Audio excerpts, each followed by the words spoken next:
time for another round of Brandy. Candid conversations over cocktails about all things brand. With your hosts, Reilly Newman and Scott Saunders, the brand developers behind Motif Brands. If you're not sick of us by now, we appreciate it. This is episode, I think, like 67. Thankfully, we're not sick of each other. Otherwise, this show would come to a quick conclusion. It would be over a long time ago. Today, we're kind of leaning into this interesting principle that is found in the fast-paced world that we now live in, with technology going so fast and new innovations and companies pushing the limits on so many different edges of yesterday's solution creating tomorrow's problem and what that means to you as a business. And we're going to go into some examples and kind of just start looking at what does that mean for a small business? What does that mean for your brand? Yeah. And kind of starting this off, we're going to look at the travel industry, because there's definitely an interesting trend going on right now that tourism is starting to catch on to with airlines. And if you ever have taken an airplane, which probably every single person listening has at least at one point flown. Had to go inside a metal chamber and flung through the air at high 40,000 speeds. high speeds with a bunch of other people in it. So, with airlines, you most likely have had to wait and had a layover and spent an hour. I just saw my friend on Instagram, and his layover kept getting pushed back and pushed back. Yeah. He was there for like 8 hours. A friend of mine I saw on Instagram, they were going to Hawaii, and they said, other than having a 12-hour delay at the airport, I'm going 12 hours. I ended up sleeping in, I think it was LAX or San Francisco airport at O'Reilly's bar. Okay. There's at O'Reilly's bar, and I ended up sleeping there. And after how many drinks? No, it was I didn't intentionally go to sleep at O'Reilly's bar, but I just we were trying to get to some family, and the fires in Northern California, the smoke changed direction and just came in over the airport, and trapped us in essentially because we couldn't take off. And then my daughter is like a year old or something, and so we're stuck there with a newborn or a 1-year-old, and had to sleep in the airport and wait till our flight the next morning. It was. Guy, I can't imagine having I have like done it with a young PTSD child. from it. It was but yeah, things happen at airport, but a lot of people are spending a lot more time. I've noticed, there's a lot more concessions for like charging devices and things in airports now. They're trying to, try to make concessions for a lot of people that do a lot of travel, or when, stuff happens with airlines. Flights do get canceled. They're delayed. There's all sorts of complications. Right. As you've seen, there's always been there with, I think, airline membership and different credit card companies where they have these lounges. Yeah. And now there's this kind of surging trend of these lounges really being this. It reminds me actually a lot of like what Starbucks was, of this being this third place between home and work. Starbucks was the third place. And so now you're getting this kind of third place phenomena in the airline of travel, wait, and then destination. And so now you have this third place trend of these lounges where brands are now leaning into that trend of going, hey, people are going to be stuck here. They probably want to be entertained. They're probably here for at least an hour. What can we give them? What can we provide for them? And then there's that cool brand association. Now, is that being done like by the airlines only or other brands? Because like, for instance, my wife and I went to Italy in April this year, and we had a connecting flight in Munich, Germany, and there was the Camel smoking lounge. And it was frosted glass windows, this rather large space, but they had couches. They had a lot of high back chairs and tables. A lot of people were standing basically smoking and charging their phones or on their laptops or whatever. And I thought about it. I was like, okay, we don't. And in Europe, obviously, there's a lot more smoking. But I thought it was really interesting because I was like, wow, you think about it, you can't. Like if I was a smoker, I used to be a smoker, I'm not a smoker now, but if I was a smoker, you're not allowed to smoke in the plane. You can't smoke in a terminal. You can't smoke once you get past TSA and you're in there, you can't light up. I think probably the only way you could light up would be to go back outside to light up a cigarette. So in between, if you've got a 12-hour flight, if you've whatever, you need to light up. And I thought it was so interesting and almost genius because I'm like, wow, good for you. I mean, like Camel took advantage of that. They probably sell Camel cigarettes in there. They, but it's not like a requirement, whereas a lot of these lounges, you have to, you have to pay to play. You have to, Or either pay for this type of gold card, right? Yeah. That would grant you access to that, or you have to be, their premium member for the airline where you're always buying first class tickets and stuff, and they're giving you extra. So they're adding value to it. Yeah. But this was a time when I thought, I was like, it's not even saying like you got to pay to get in, or you have to only smoke Camel cigarettes. It was just like, Camel's like, hey, we're going to reach out to smokers. Cool. And either the glass was frosted or it was just clouded with smoke. Yeah. Now, I did notice Camel seemed to be a very preferred brand of cigarettes in Europe, particularly in Italy where we're at. I noticed that. Huh. But I was like, wow, okay, that brand, and they were finding a need, recognizing a need that's recurring with their audience. Yeah. And with no monetary gain other than that connection with the brand. And that's what we talk about is like always that lifetime value of investing in the relationship, in that not the transaction, but the relationship that then, there will be transactions within that, but the relationship is that kind of just building that association and that perception that's just really going to lean into that lifetime value of that customer. Because even then they might go in and buy a pack of cigarettes in the Camel Lounge or not, or they'll remember that as they go on the rest of their journey or life, and they'll remember that Camel. Oh yeah, I remember that lounge. And that's what you see at even events and like things like Warped Tour or concerts where you get these brands like Red Bull or Rockstar. They'll set up these cool kind of immersive tents where maybe they are handing out free drinks. I know Red Bull used to do that a lot. They had the Red Bull girls, and they had these cool like giant Red Bulls on their back, and they just go out and hand out Red Bulls to everyone. Yeah. And it was this cool like, oh wow, like the brand, obviously that costs money. That's not free. Yeah. And they're creating this interesting experience. And I think there's just something to that of going, okay, how are we in these moments of opportunity that are being created by some of these solutions over the years, is that now you do have these problems like the waiting in an airport that's creating opportunities for brands to really lean into creating really some memorable experiences that are going to build brand. Yeah. I would love it, like to your point of those being memberships, like if you know me, I love the whole membership stuff because I think there's a lot of value to it. Like if you do it properly, like what Costco and Prime have done, where you could see Prime opening a lounge in an airport where it's an entertainment lounge. It's like, it's just super cool. You got movies, you got gaming, you got maybe some groceries or like staples to buy. And I would love if Costco did that. Costco had a lounge. Costco lounge. Well, they do. It's called the little plaza out in front where you don't have to, you can just go up and buy the hot dog or buy the slice of pizza. You don't need to show your Costco card to do it. You can, but I think to me, it's more about finding ways to, I think for business to look for what you call recurring events, things where there's a need that their audience might have, and meeting that need. It could be as simple as a restaurant.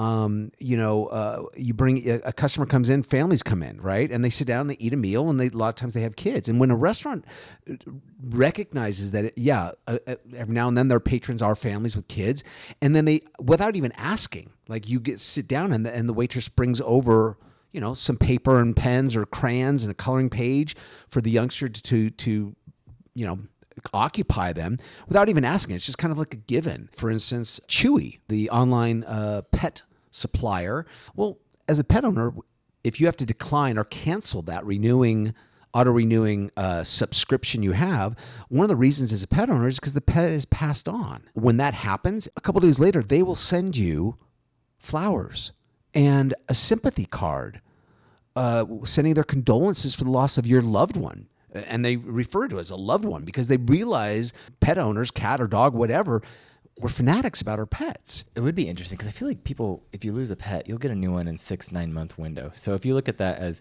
it depends. I know people that like within a couple of weeks, they're already shopping for the next dog or cat. Yeah. And it's like, it's the same thing with like the smokers, is that someone who owns a pet is most likely kind of like a smoker. It's like, they're going to smoke. So it's like a pet owner is going to own a pet. Like you're just kind of like, I'm a dog person. So I always need a dog of some sort. Right now, my dog is more of a cat than a dog, but that's okay.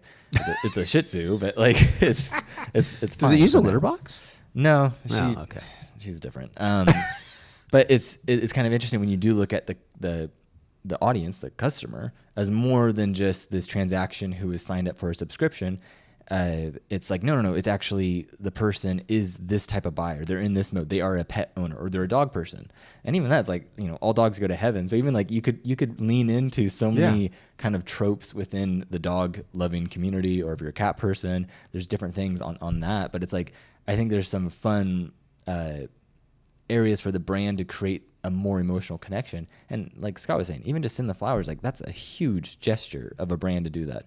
And just understanding, and then like with the law of reciprocity, it's like now there is this slight indebtedness to the brand of, wow, they reached out and did this really nice thing for me, and now I'll remember that, but also I feel more inclined to give back, to make it even, because humans have to have things be even Steven. That's why when like your friend pays for your coffee or something, you'll most likely remember it and go, okay, I'll get the next one, Yeah. And it's something that is not part of the I think what we're referring to is they are more experiential. Even that wasn't so much a transaction between Chewy and the pet owner. It was, yes, they received flowers in a condolence card, but so it was more on their end, but there was no give from the customer for that. There was no request from the customer of that. Yeah. That maybe had nothing to do with the actual business transaction or the product or service that the brand provides, but they're able to do that. Those are magic moments. Yeah. And there is this kind of just relational, this like, I don't know if it's just human. Like there's just, even like for example, if you hold the door open for someone, like I was raised to do that, so I'll always hold the door open for someone when I'm leaving or entering or whatever. And most likely, 99% of the time, the person feels the urge. They have to say thank you. Like there has to be this other acknowledgement, because by my gesture, I'm acknowledging like I see you. I'm doing something out of my way that I didn't have to do for you, right? Yeah. And they'll most likely say thank you. And the only times that I have never received a thank you back have been very grumpy, like grouchy people who are like obviously like, okay, they're having a bad day, and I no skin off my nose, but it's still, there's this kind of mutual human understanding of like, okay, you see me, I see you, right? Yeah, there is. And that's what Rory Sutherland, who's a pithy British man who's just ad genius, awesome guy. He wrote the book called Alchemy, and he's all about marketing and advertising. But he always talks about, he's like, when you think of really good advertising, it's always, or advertising or marketing, it's always the brands that they're doing something that when we look at it, we go, man, that person is doing something they don't have to be doing, right? It's not part of this transaction. It's not a line item on the receipt. It's not any of that. It's those things that we do that are almost auxiliary, but complementary, and they support what, the relationship. But it's like they're doing something that's above and beyond what they're being called to do. And I think there's something to that, because you think of, whether it's great marketing like Liquid Death, or something that's just like off the wall and out there, or Red Bull doing their crazy, extreme sports and just these really cool things that support the lifestyle. It's things that are outside of the energy drink or the water or whatever it is. Like they're doing things that this person's doing something they don't have to be doing. And the same thing of like holding the door open for someone. It's like they're doing something that they don't have to be doing. And there's something I just feel like that's extremely valuable in that, on like a very human level, that we acknowledge and we see the value in it. There's innate value there. Yeah. And so then, as a business, if you're going, okay, if technology is changing things and things are advancing and things are always moving forward and progressing, it's like, then there's going to be these gaps. There's going to be more and more moments like this where you can lean into and do things that you don't need to be doing necessarily. Right. And even like we were talking about like yesterday's solutions are tomorrow's problems. You mentioned that quote. And as we kicked off this episode with talking about airports and stuff, it made me think about like, why is that? What was the solution, yesterday's solution, right? That's created this problem. And it just dawned on me, like all of a sudden I was like, oh, that's why. Well, 9/11 happened. So now all of a sudden TSA is requiring stricter security measures. We are now told to, when do we get before a flight? How long? Hours. About 2 hours is that is the advised time, because on depending on what airport, you could have a huge line to have to go through TSA, because all of a sudden it used to be airport security was for the most part pretty lax and chill. Walk in, and then 9/11 happened, and so the solution was that we have to do this. This is for safety, but it's a longer process to get through security, tighter measures, taking your shoes off, whatever it is, right? Yesterday's solutions created today or tomorrow's problem of having too much leisure time, too much time to kill at the airport. Yeah. I think it's about 40% of flights are delayed. So if you can almost flip a coin and go, okay, I have a flight, I almost have a 50-50 chance of this thing getting delayed. So and then there's this slack, right? There's always this slack being made, and they're telling you to show up this early. You got TSA, you got all these things.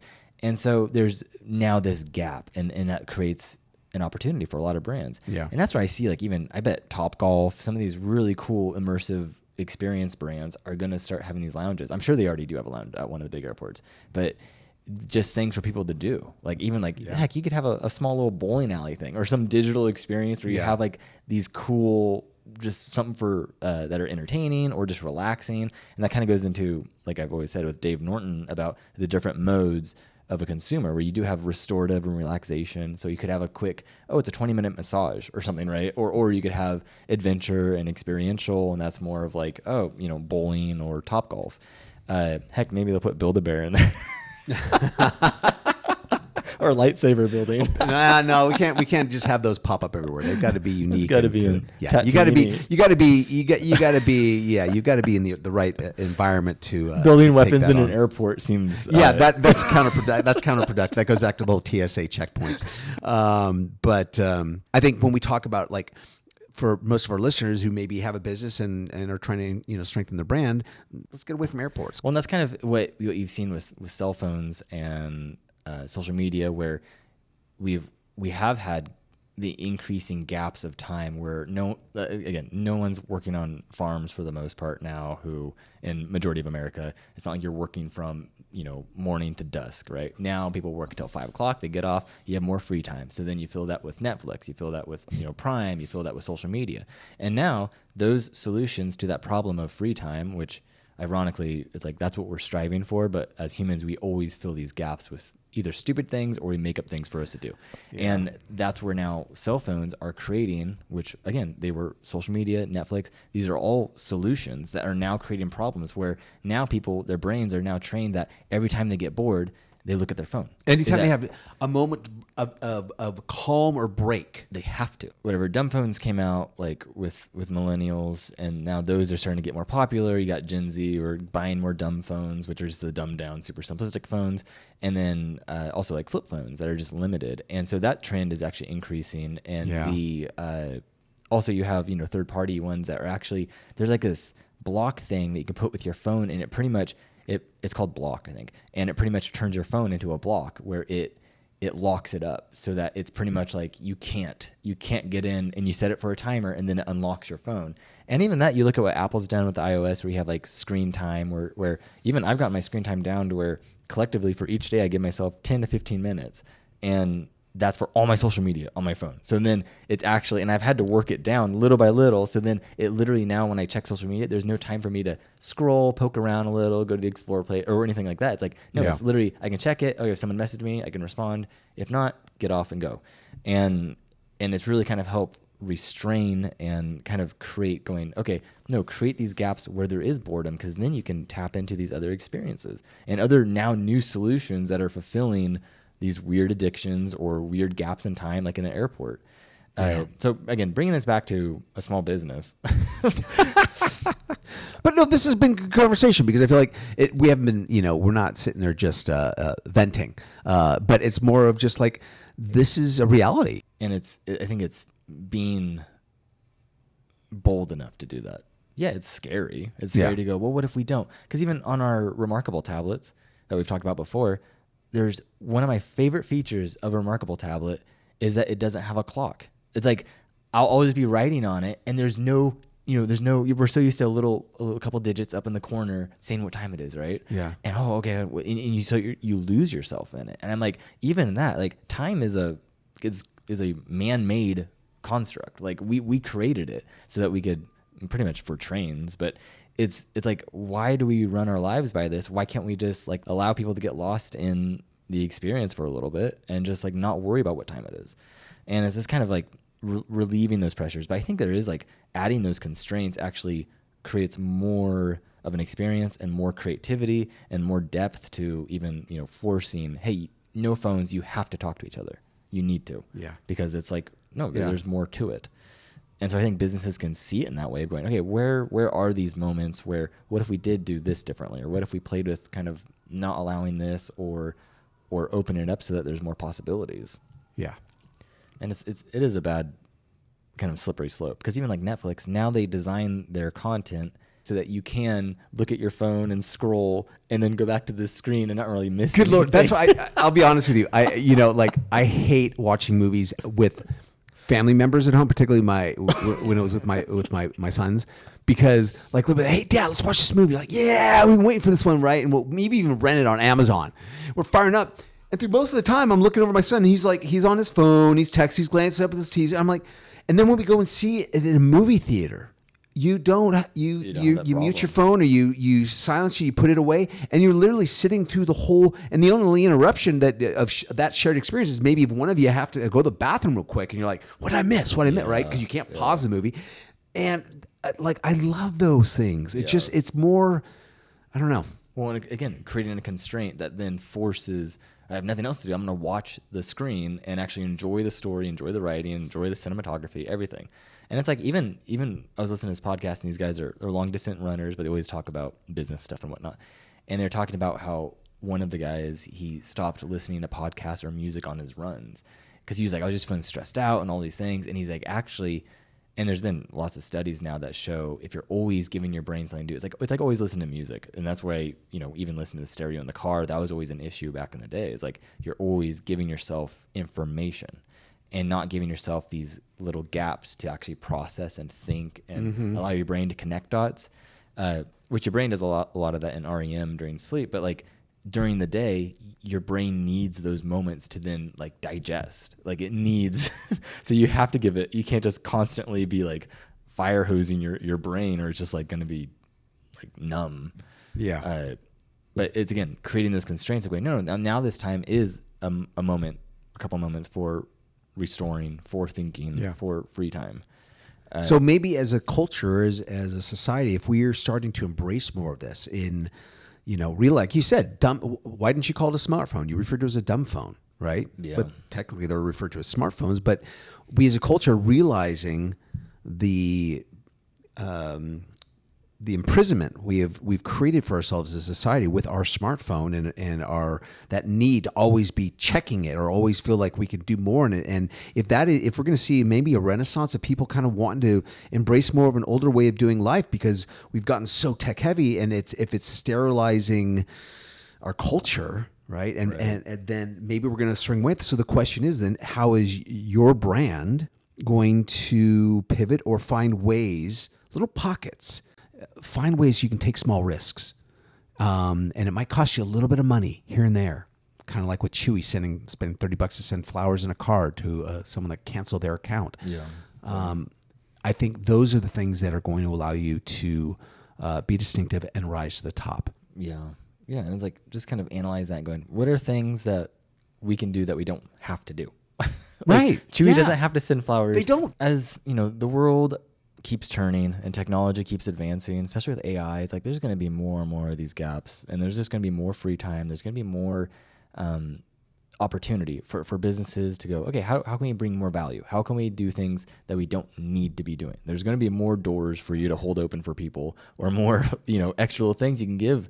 And really, again, leaning into that lifetime value and that relationship. And that experience, because we're talking about things that go outside the business transaction. Yeah. And I feel like when it's framed like that too, it's like anything that's transactional, it will always then become this expectation or this like, then the customer almost has to justify it and go, oh yeah, well that makes sense. Like hypothetical, I did pay for that. If you're willing to have one person buy one product and give them two, here's a twist. Don't sell it as a buy one, get one free. They'll buy it if you have something they're going to buy, but when they buy it, oh, guess what? I'm giving you another one for free just because to bless you. Get a bonus. Holy cow! Yeah, there's this case study I heard about, and I think it was an ice cream place, but they pretty much would always do. Who was it? But anyways, they would always do like an added scoop. They would do a bonus scoop, and every single time, and it always seemed like so special because you bought one scoop, and here's your bonus scoop, boom, and it came to find out is that eventually they showed their cards, and they were like, oh, this was actually planned out all along, that we mathematically baked it into the price. We baked it into all these things that we were always going to give a bonus scoop. Guys, just look around and find opportunities. That's all. That's the main point we're trying to make today. Is just find opportunities to enrich the experience, and that's outside of the transaction. Yeah. Do things you don't need to do. Yeah. But anyways, thank you for listening. Yeah. And feel free to leave a review here on whatever podcast platform you like best. And you can also head to the link in the podcast episode description where we have a Google form where you could actually send us a topic that you'd like for us to cover, or if you have a question or anything like that. Yeah. Thanks for checking in, tuning in, and listening to us just ramble on today. Cheers.